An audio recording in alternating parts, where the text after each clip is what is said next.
To 33 O clock के आसपास, ठीक है। हमेशा इसी टाइम पे कुछ ना कुछ होता था। दरवाज़ा खोला मेन वाला, ठीक है, अपने आप खुला, ठीक है। और सोनम लिटरली उसका एक पैर ऊपर था, उसको खींच के वहाँ तक ले गया गया, मतलब खींच के उसको कोई लेके जा रहा है बेड से, और मेरे से आवाज़ नहीं निकल रहा है मुँह से, इतना डर गई थी मैं। दोस्तों, आज की हमारी कहानी आई है मुंबई से और ये कहानी हमारे साथ हमारी ही एक सब्सक्राइबर उर्वशी ने शेयर की है और ये किस्सा उनके और उनकी दोस्त के साथ एक आप बीती घटना है। आज उर्वशी बेंगलोर में रहती हैं, लेकिन ये बात तब की है जब वो एक एयरलाइंस में जॉब करती थी और अपनी ट्रेनिंग के चलते मुंबई में थी। वहां पर उनका सामना हुआ एक ऐसी एंटिटी, एक ऐसे प्रेत के साथ जो कि एक बहुत लंबे समय से एक फ्लैट के अंदर कैद थी। जब उस एंटिटी ने इन दोनों को देखा तो शायद इनके अंदर उसे अपना अगला विक्टिम दिखाई दिया और फिर इस एक्सपीरियंस ने इन लोगों को झकझोर कर रख दिया, इन्हें अंदर तक डरा दिया। क्या हुआ था इनके साथ, क्या थी उस फ्लैट की सच्चाई और फिर किस तरह से इन लोगों ने वहां पर एक्सपीरियंसेस किए, हम जानेंगे आज की कहानी में। इस कहानी की शुरुआत होती है सन 2014 में उर्वशी के साथ, जब वो अपनी एयरलाइंस की ट्रेनिंग के लिए मुंबई में थी और उन्हें रहने के लिए मुंबई में एक घर चाहिए था। अब जो भी लोग मुंबई से हैं या मुंबई को थोड़ा बहुत जानते हैं तो वो जानते होंगे कि मुंबई में घर रेंट पे लेना बहुत ही ज़्यादा एक्सपेंसिव पड़ता है। रेंट, सिक्योरिटी, ब्रोकरेज, इन सबको मिलाकर के एक बहुत ही हैफ्टी अमाउंट पे करनी पड़ती है। अब क्योंकि उर्वशी की ट्रेनिंग सिर्फ 20 दिन की थी तो उसने सोचा कि यार इतने से दिनों के लिए इतने सारे पैसे लगाने का कोई फायदा नहीं है, तो उसने एक पीजी देखने की शुरुआत की। बहुत सारे पीजी उर्वशी ने देखे, बहुत सारे शेयरिंग फ्लैट्स उसने देखे, लेकिन उसे कोई भी फ्लैट या पीजी पसंद नहीं आ रहा था। इन सब चीजों से उर्वशी काफी ज्यादा परेशान हो गई थी और फिर अचानक से उसे याद आया कि उसका एक दोस्त है जो कि मुंबई में रहता था। उसने तुरंत अपने उस दोस्त राजेश को कॉल किया और फिर उससे कहा कि यार तुम्हारी नजर में कोई फ्लैट है क्या, मुझे 20 दिन के लिए मुंबई में रहना है। राजेश उस समय मुंबई में नहीं था और वो अपने होम टाउन जमशेदपुर शिफ्ट हो चुका था, लेकिन किस्मत से कहूं या बदकिस्मती से राजेश का ही एक फ्लैट था जो कि मुंबई में लोखंडवाला के पास बनी न्यू महाड़ा कॉलोनी की एक बिल्डिंग के 9th फ्लोर पर था और इस फ्लैट का नंबर था B904। ये फ्लैट आने वाले समय में उर्वशी की जिंदगी में कैसी खलबली मचाने वाला था वो यहां पर सोच भी नहीं सकती थी।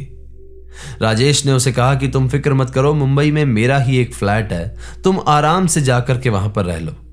ब्रोकर के पास चाबियां रखी हैं, मैं तुमसे ब्रोकर की कांटेक्ट डिटेल्स शेयर कर रहा हूं, उसे फोन करके चाबियां ले लेना।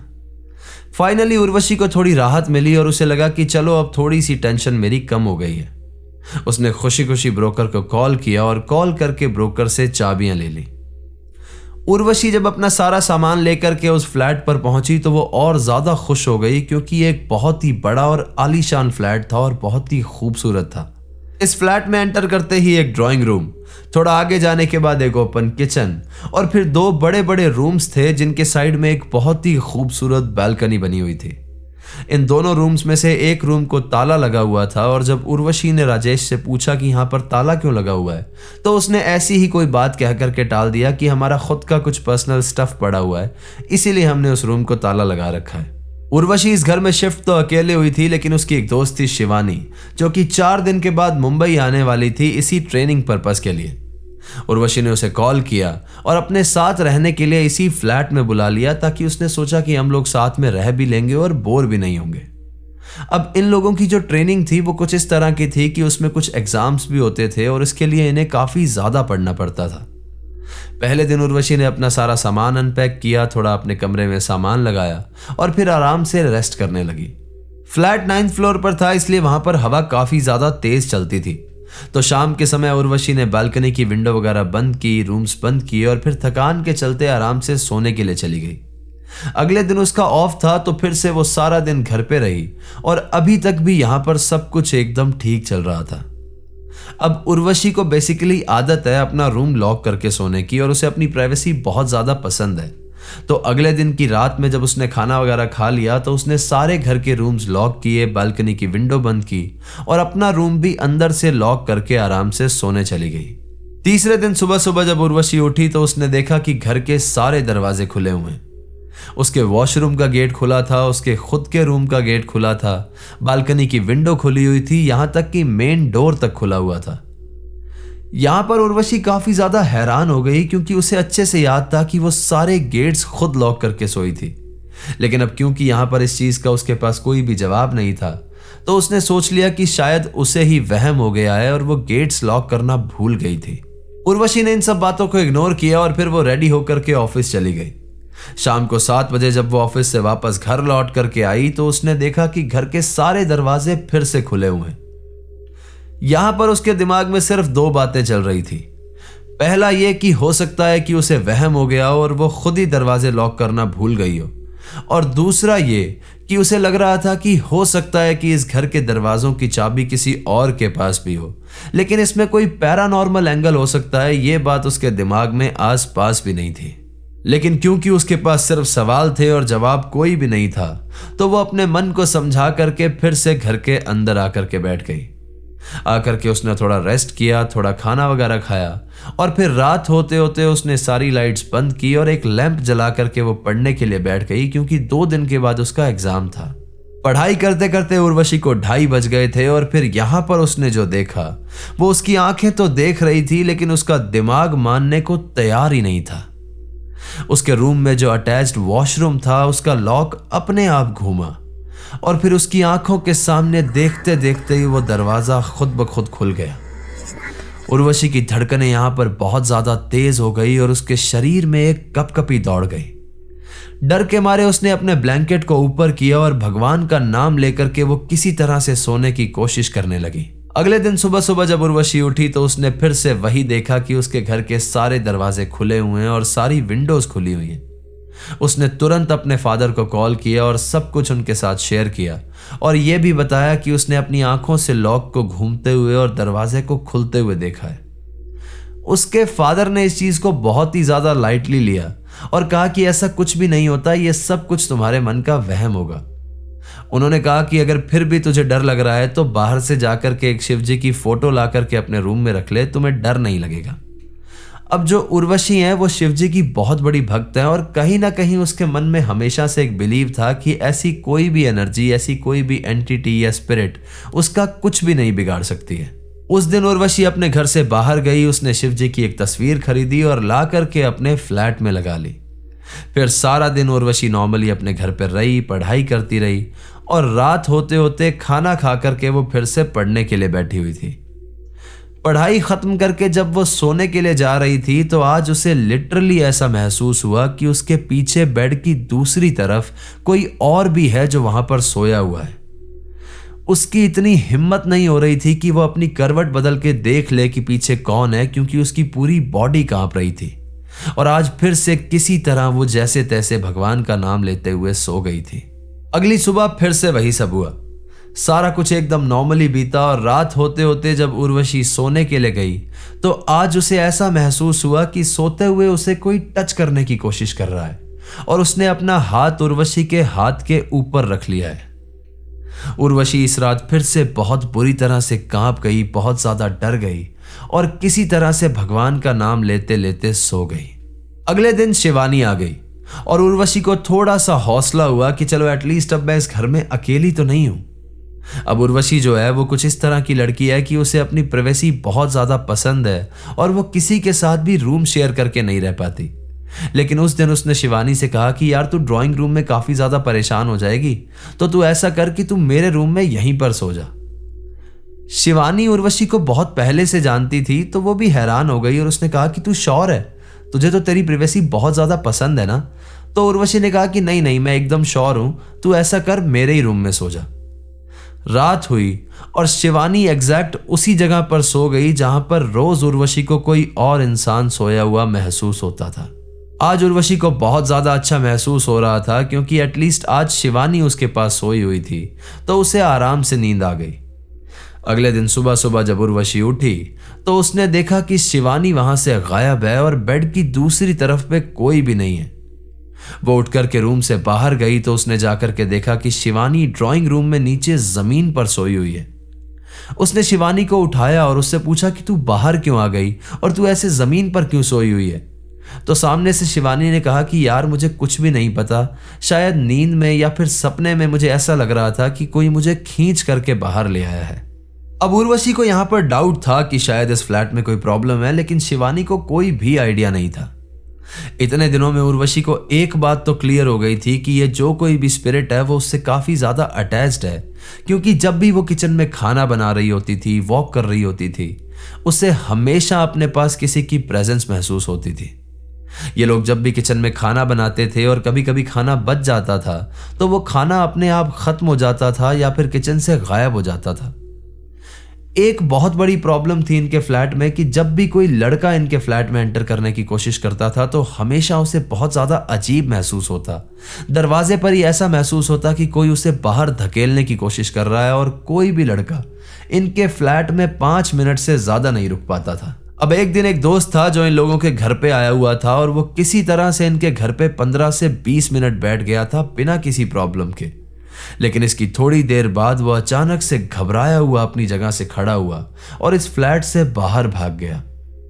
जब उससे पूछा गया तो उसने बताया कि उसे शिवानी और उर्वशी के पीछे एक सफेद साया खड़ा हुआ दिखाई दिया था जो उसे वहां खड़ा घूर रहा था। वो लड़का बहुत ज्यादा घबरा गया और उसके बाद कभी भी इनके फ्लैट पर वापस लौट करके नहीं आया। अब शिवानी को आए 1 दिन हो गया था, और अगले दिन जब ये शाम में बाहर से लौटे तो अपना डिनर वगैरह करके ये सोने के लिए चले गए। आज उर्वशी ने तय किया था कि वो जाग करके देखेगी कि शिवानी नींद में बाहर जाती है या फिर सच में कोई उसे घसीट करके ले जाता है। करीब 3:30 बजे के आसपास उर्वशी को अपने बेड के पीछे से कुछ अजीब सी हलचल महसूस हुई। उसने पलट के जब उसकी तरफ देखा तो उसकी आंखें फटी की फटी रह गई। उसने देखा कि शिवानी की एक टांग हवा में है, जैसे किसी ने पकड़ रखी हो।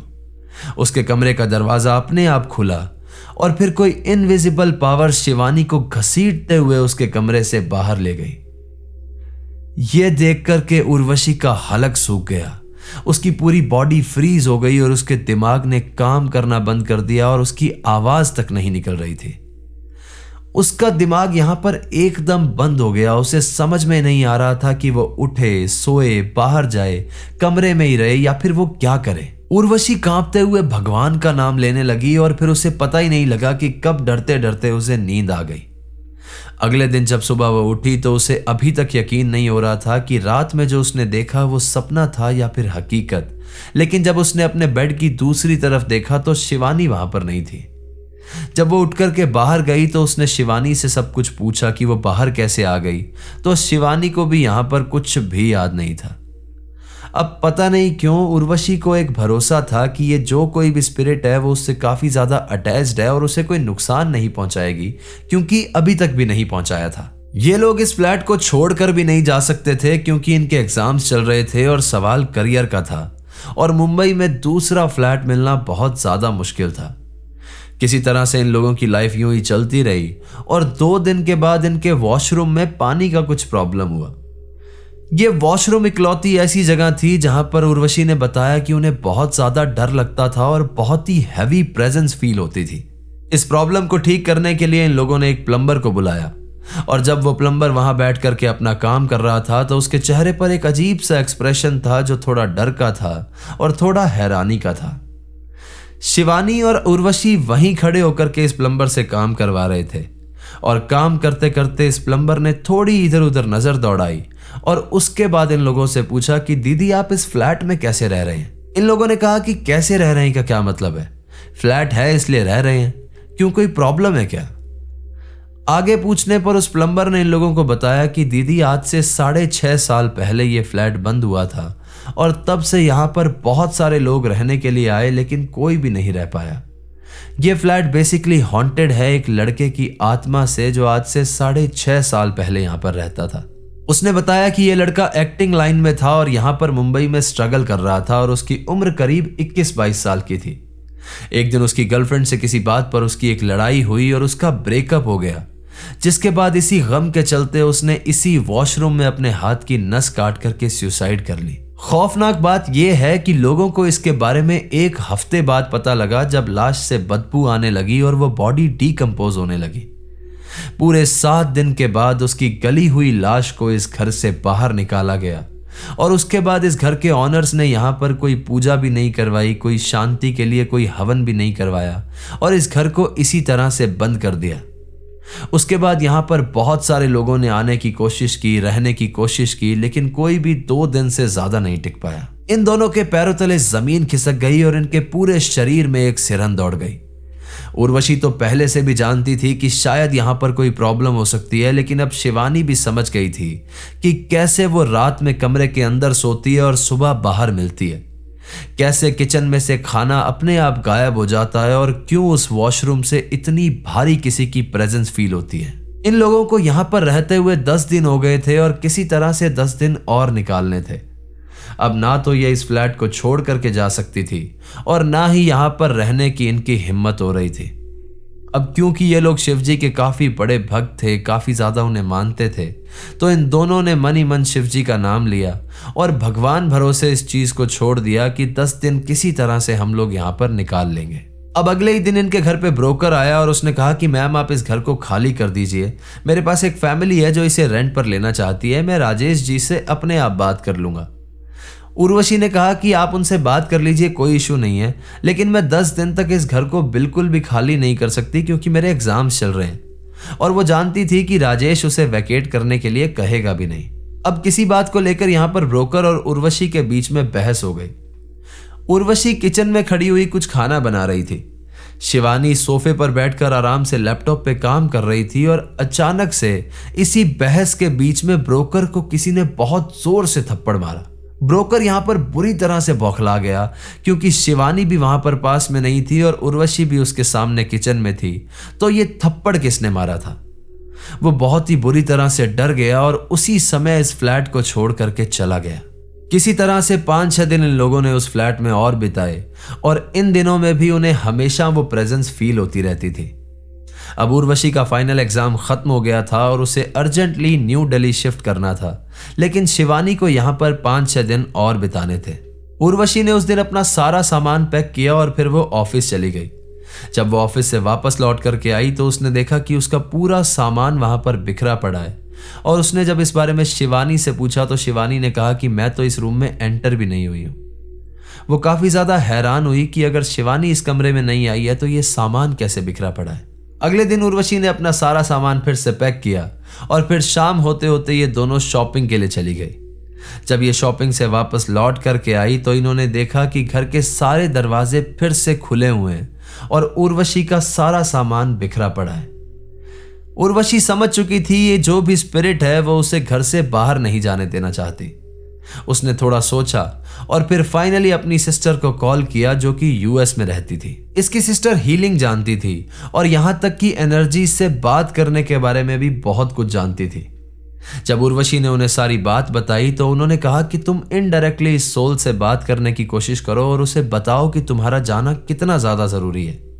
उर्वशी ने हिम्मत जुटाई और शिवानी को सामने बैठा करके वो रोने लगी और उसे बताने लगी कि मेरा जाना बहुत ज्यादा जरूरी है वरना मेरा करियर बर्बाद हो जाएगा।